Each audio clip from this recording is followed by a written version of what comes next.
En nombre del Padre, del Hijo y del Espíritu Santo. Amén. Amados hermanos, en nuestro Señor Jesucristo nos encontramos en el domingo 18º después de Pentecostés.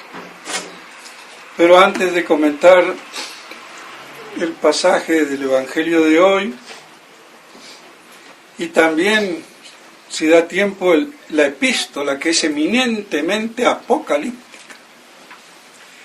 no quiero dejar pasar la fiesta del patrono principal de Colombia, que está como en el armario o en el rincón de San Alejo, en el olvido puro y duro. San Luis Beltrán, patrono principal de Colombia. Y parece que no lo tenemos en toda Colombia como muy presente.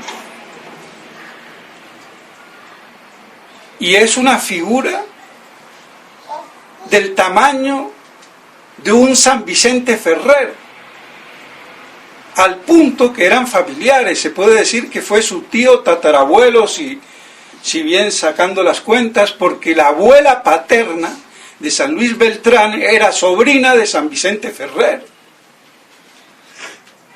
Y San Vicente Ferrer fue el gran apóstol y apocalíptico, el ángel del Apocalipsis.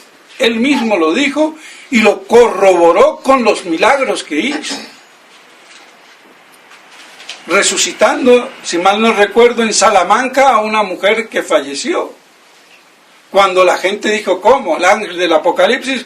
Bueno, para que veáis y veréis, y resucitó a la señora. Y este es pariente suyo, de la misma familia, por vía paterna, de la misma orden de Santo Domingo, que nació, si mal no recuerdo, en 1526, y estuvo nada más que 7 años en Colombia, pero toda la costa atlántica fue convertida por él.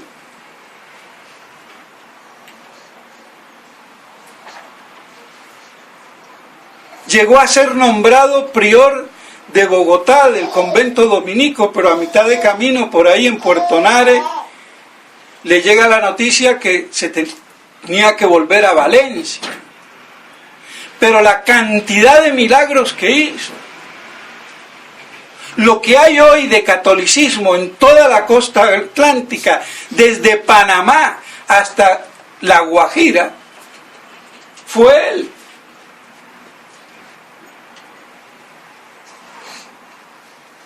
Y ya desde pequeño tenía una gran precocidad virtuosa y deseaba el martirio. Se fue de su casa porque quería ser mendicante. Bueno, los servidores del papá, que era procurador notario del virreinato de Valencia, gente de prestigio, de nobleza y de mucho dinero. Y no lo pudo hacer. Después parece ser que hace una peregrinación a Compostela y vuelve con la determinación de entrar en los dominicos. Pero el papá, curiosamente, cuando quedó viuda de su primera mujer, quiso entrar en la Cartuja, y yendo a la Cartuja se le aparece San Bruno y San Vicente Ferrer. O sea, San Bruno, el fundador de los cartujos, y San Vicente Ferrer, su pariente. Y le dicen que esa no era la voluntad de Dios, y se casa por segunda vez. Y tiene 9 hijos, el mayor San Luis, y un santo de primera. Porque cuando estaba en Valencia, que ya era un gran predicador, que tenía que predicar en las plazas, porque en las iglesias ya no cabían, Santa Teresa le pide consejo, y él le dice, bueno, ahora sí ya puedes hacer tu fundación. Era de un prestigio inmenso. Había un indio dominico que había tomado el hábito dominico, y estando en Valencia le comentó del salvajismo de los indios caribes, casi caníbales, y en vez de asustarse, le agradó porque quería el martirio y enseguida pidió permiso para poder venir al reino de Nueva Granada, que así se llamaba lo que ahora es Colombia. Y su prior lo deja ir, pero sin un centavo porque no quería que se le fuera. Y llegó a Sevilla y de ahí se embarcó. Y llega a Cartagena en 1562. Y de ahí de Cartagena lo mandan a la zona periférica y va a convertir caminando en medio de las alimañas, serpientes, caníbales y lo que fuera. Se instala en Túbara, que es ahora del Atlántico, de Barranquilla, que Barranquilla ni existía en esa época. Se queda 3 años ahí porque era un centro, parece ser que eso es lo que significa Túbara, de reunión, otros dicen que al frente del mar. Pues ahí se quedó de los 7 años, 3 años, y convirtió a todo el mundo, con los peligros y amenazas, y haciendo milagros y maravillas. Por ejemplo, cuando iba con uno que le acompañaba, quejándose porque iban siempre caminando, él iba descalzo, sin temor a tigres, serpientes y lo que fuera, y comiendo lo que hubiera sin llevar ninguna provisión, llorando ya y quejándose porque no había querido San Luis llevar provisiones y no encontraban nada. Y le dijo, bueno, mira, métete por ahí y encontrarás que comer y beber. ¿Y qué se encuentra? Manzanas españolas en la costa, que ahí no se da. Y entonces come, bebe, y quería llevar, y le dice, no lleves nada. Y el hombre rechinó y le dijo, mira, tú vas a morir siempre en la miseria, vivir en la miseria. Y creo que se lo dijo por su mezquindad y poca confianza en Dios. Pero a San Luis lo venía, por decir así, la chusma de indios adversos, y él los enfrentaba sin que nadie lo defendiera, y los convertía. Le dieron veneno y no pudieron con él, cuando ya habían matado a otros misioneros así.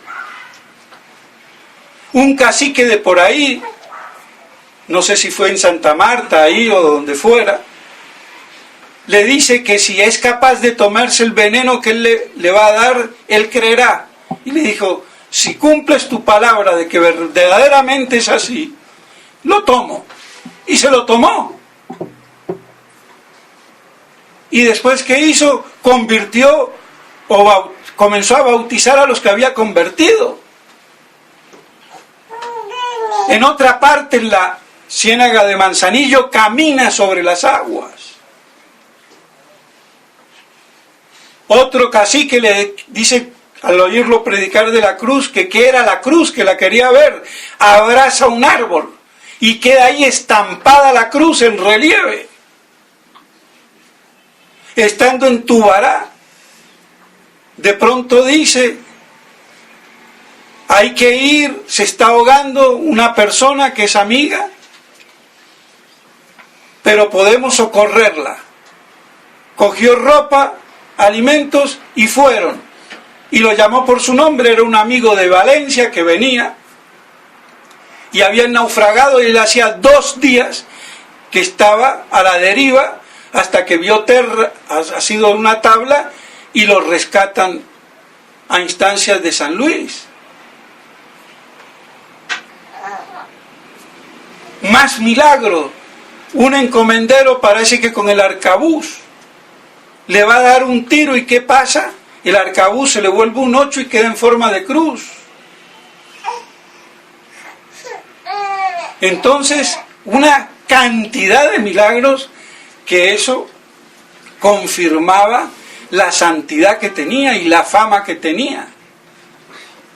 Así lo llaman de nuevo a Cartagena, pero él no quería estar en la ciudad, él quería...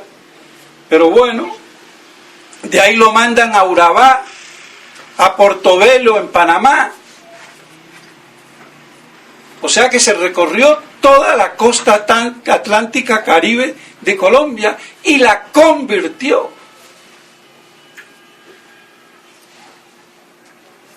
El gobernador de la época, de Leiva, sabiendo todas estas maravillas, le dice a los dominicos aquí en Bogotá que lo eligieran prior.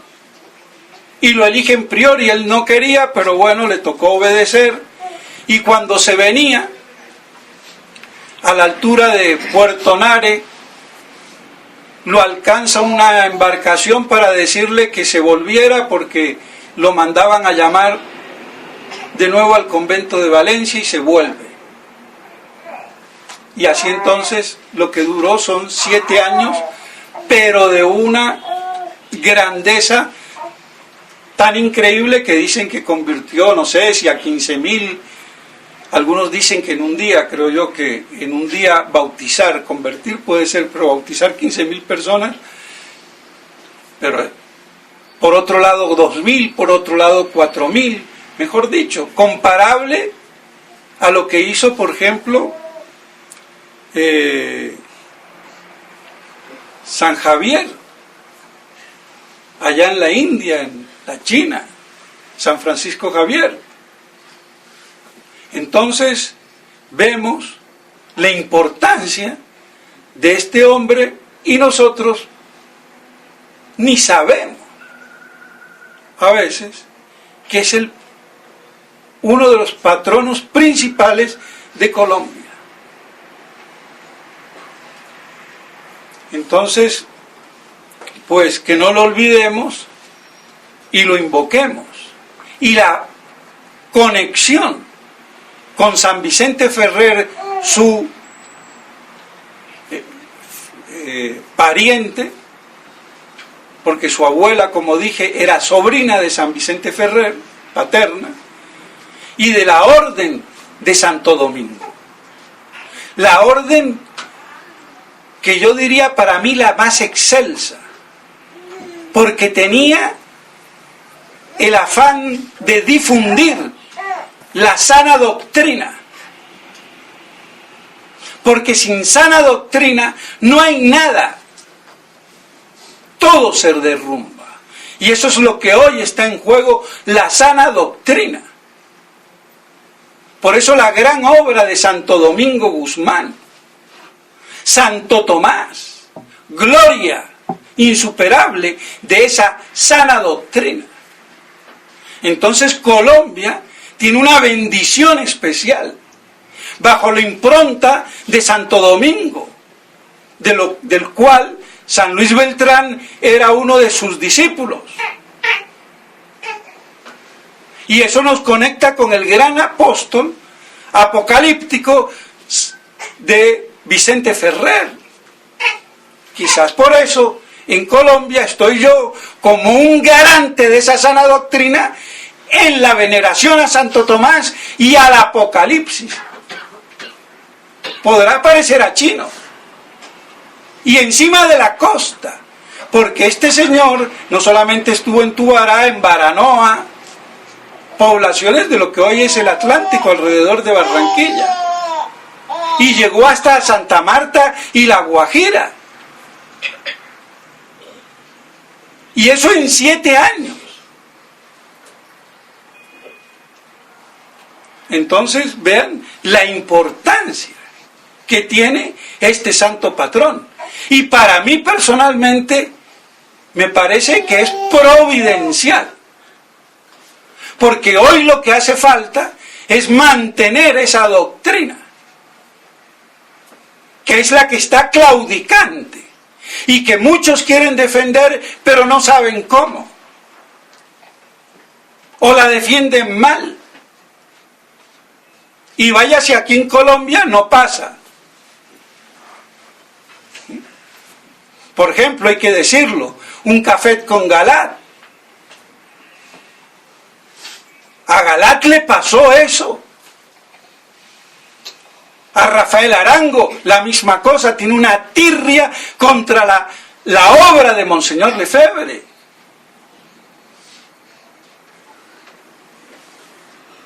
Y él lo que es un carismático. Yo lo invito a él, si se cree doctor en la Biblia y lo que sea, a ver que tengamos una disputa teológica, a ver dónde va a quedar. Porque es que esta gente no sabe. Se las da de que sabe. Y aquí como en Colombia, el que es tuerto en país de ciego ya es rey, pero no señor. Aquí hay gente que sabe, que no sale en la televisión. Y yo sé y me les enfrento. Porque si ellos están en la verdad, debieran de reconocer que Monseñor Lefebvre tuvo razón.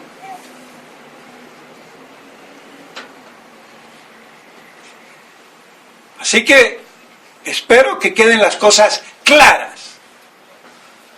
Pues entonces vemos la gran obra de San Luis Beltrán, que quería morir mártir, en definitiva, porque vino para eso. Y una cosa que se me olvida, pero para que se espanten. Todo el mundo se queja de los mosquitos, de los jejenes. Pues ¿qué hacía? No solamente se dejaba picar por los mosquitos, sino que se quitaba la camisa y que le picaran, y después de un rato le decía: hijos, salid que vengan los otros para que chupen, que ya ustedes ya comieron. ¿Quién hace eso?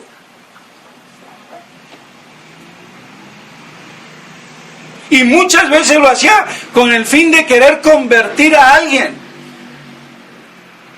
Entonces no nos imaginamos esa virtud tan gloriosa. Por eso no es de extrañar que se lo haya santificado y proclamado patrono de Colombia. Pues bien, se me olvidan muchas cosas, no me quiero más alargar, pero que puedan entonces meditar sobre la vida de este gran santo. Y pues bien, en el Evangelio de hoy tenemos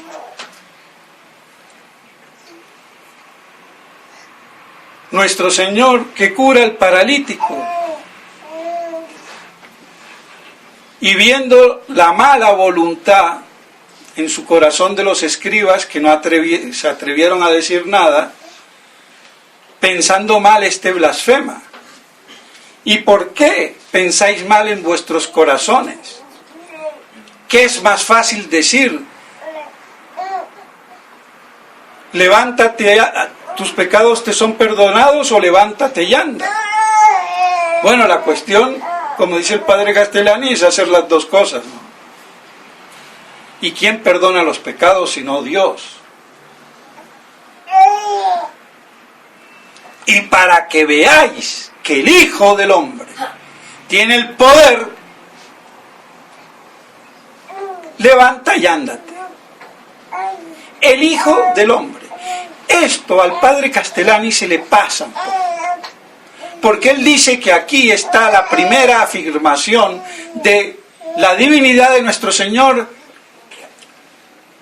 pero sigue siendo velada, implícita. No, Señor, no es velada ni implícita, perdónenme. Nuestro Señor, al utilizar el término Hijo del Hombre, está utilizando un nombre escriturístico, de acuerdo al lenguaje de las Escrituras, y con toda la consonancia que ya lo vimos el domingo anterior, de Hijo de David, de rostro, de retoño, de renuevo, de pimpollo, de rey, de sacerdote. Todo eso implicaba el Mesías divino humano. Entonces nuestro Señor estaba mostrando en el lenguaje bíblico escriturístico que Él era el Mesías, para que veáis que el Hijo del Hombre se lo está diciendo.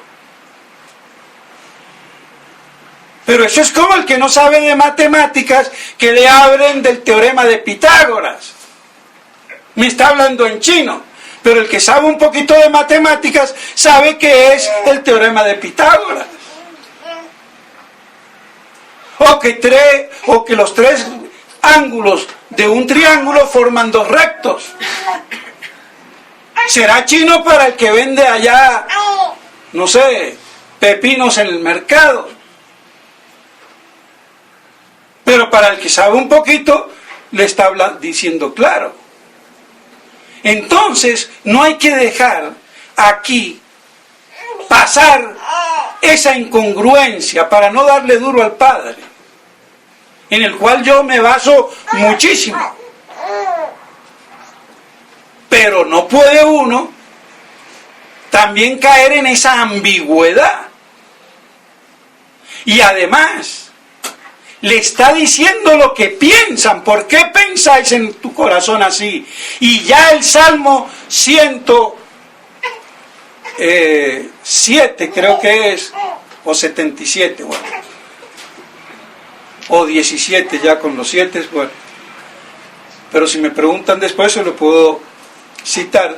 Dice que es Dios el que lee los corazones.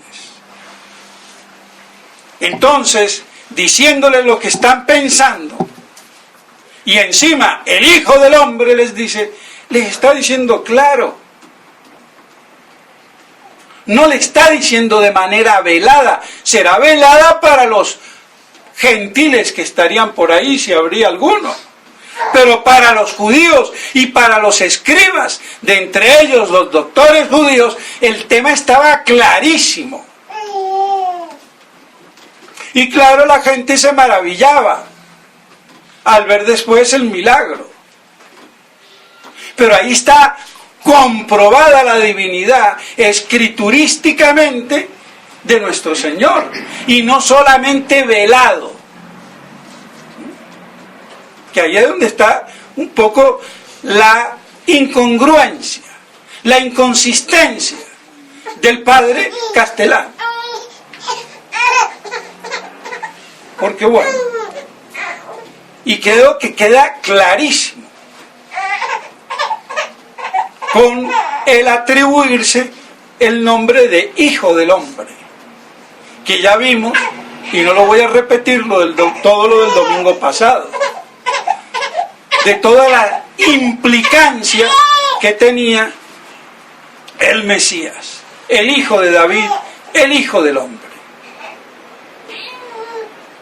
Y vemos que la epístola es eminentemente apocalíptica. Nada os falta, porque esperáis la venida de Cristo. ¡Ojo! Está clarísimo. El que espera la venida de Cristo, no le falta nada, lo tiene todo. Y el que no lo tenga hoy no tiene nada. Y ese es el problema de los tradicionalistas, que el 99% son antiapocalípticos y antimilenaristas. Y esa es la desgracia.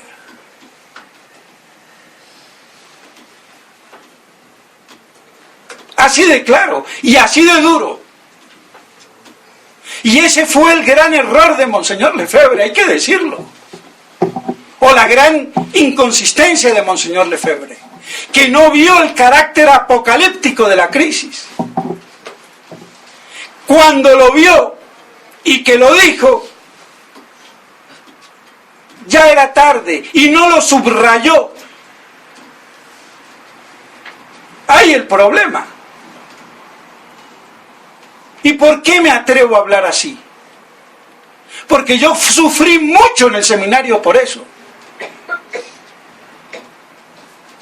Y un día le doy el texto en latín de la tesis del padre Alcañiz, que es el libro que tradujo el padre Castellani en la Argentina, y se lo di a Monseñor Lefebvre. Al cabo de 3 días, que yo dije en 3 días no lo puede leer, porque a menos que, porque con todo lo que tiene, no, bueno, lo habrá hojeado, bueno, y me lo deja con una nota que la guardo de puño y letra. Y me dice, sí, es curioso, pero ciertamente hoy sería condenado el milenarismo. Eso me dejó a mí en un shock de 2 años en el seminario con el tema del milenarismo. Pero claro, las cosas no se pueden ocultar ni tapar. Y el mismo Monseñor Lefebvre, para una cuaresma, hizo alusión a lo tremebundo y apocalíptico que era la situación. Pero no puso el énfasis y no dejó la marca y el sello. Y la fraternidad se puede decir que es hoy antimilenarista. Y esa es su desgracia. Y por eso se está hundiendo. Así de claro. Por eso tiene los días contados. Aunque contados los tenemos todos.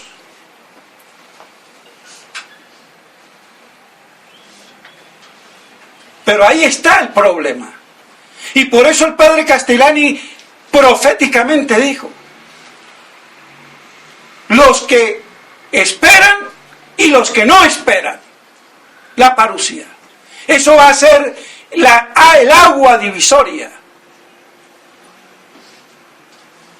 Y ese es el problema de los tusistas. Amén de su problema en el linaje. Tienen ese problema. Los de Italia, Sodalition, igual y peor. Que también son tusistas. Porque a Gerard de Laurier, ¿quién lo ordenó? ¿Quién lo consagró? Tuc. Y fue él el que creó todo el boato de que Godin Tuc era tradicionalista, que ya hemos visto que era vaivén.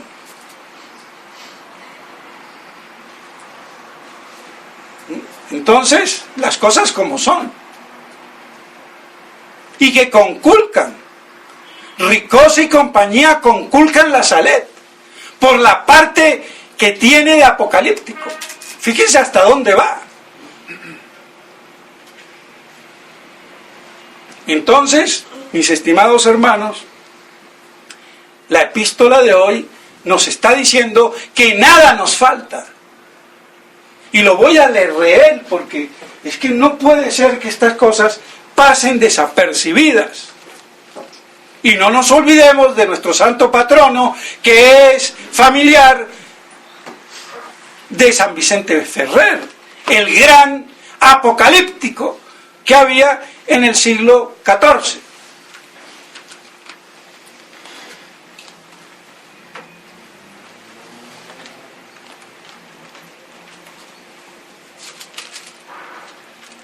De manera que nada os falta en ninguna gracia, ya que esperáis la manifestación de nuestro Señor Jesucristo. Él os confirmará hasta el fin para que seáis irreprensibles en el día del advenimiento de nuestro Señor Jesucristo. Más claro ni el agua.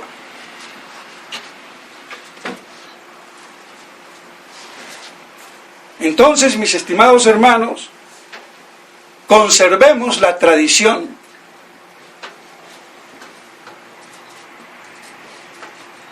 que nos viene aquí en Colombia por nuestro santo patrón San Luis Beltrán, la familiaridad con San Vicente Ferrer y lo apocalíptico de lo que vivimos y de esta epístola.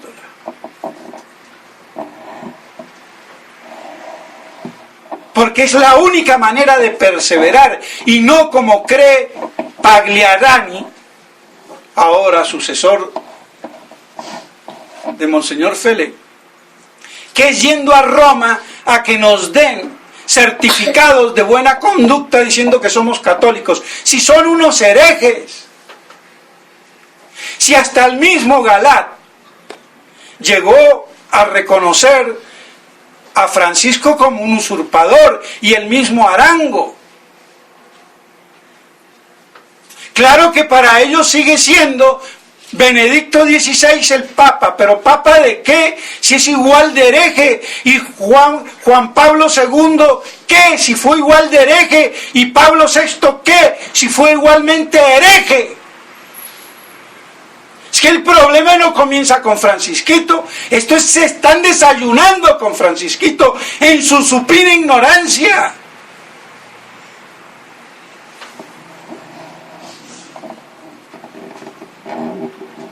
Entonces el problema viene de ahí. Y esto es una crisis apocalíptica, irreversible, que exige que le pidamos como Pusillus Grace, pequeño rebaño sin pastores: ven, Señor Jesús.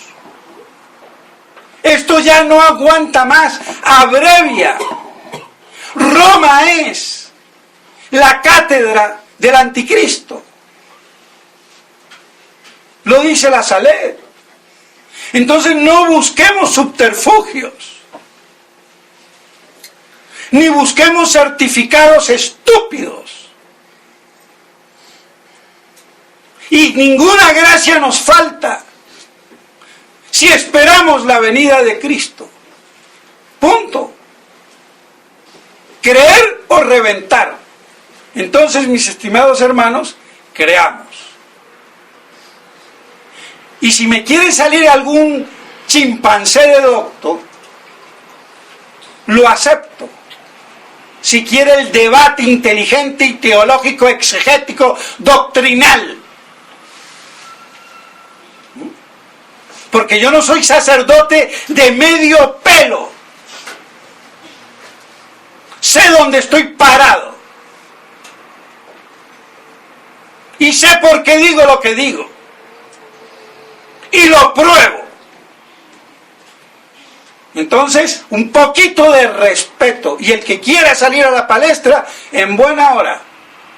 Que para eso estamos. Para dar testimonio de la verdad. Y si hay que morir mártir, moriremos. Se acabó el cuento. Pero con altura, con integridad. Y reconocer el valor de Monseñor Lefebvre. Para que estos imbéciles como Rafael Arango digan que es una secta. Ninguna secta. Y el padre Achata, que no sé si es padre, y que tiene la cara más chata que una garrapata, que es un ignorante y es un trepador, que en el caso de que esté ordenado, está mal ordenado por el novus sordo, se deje de pontificar como lo pretende hacer. Y lo lamento por él. Porque también salió en uno de los programitas por ahí. Entonces las cosas como son. Y se acabó. Entonces, mis estimados hermanos, que estas cosas nos ayuden para que, reconociendo que no nos falta ninguna gracia, porque esperamos la vuelta pronta del Señor. En nombre del Padre, del Hijo y del Espíritu Santo. Amén.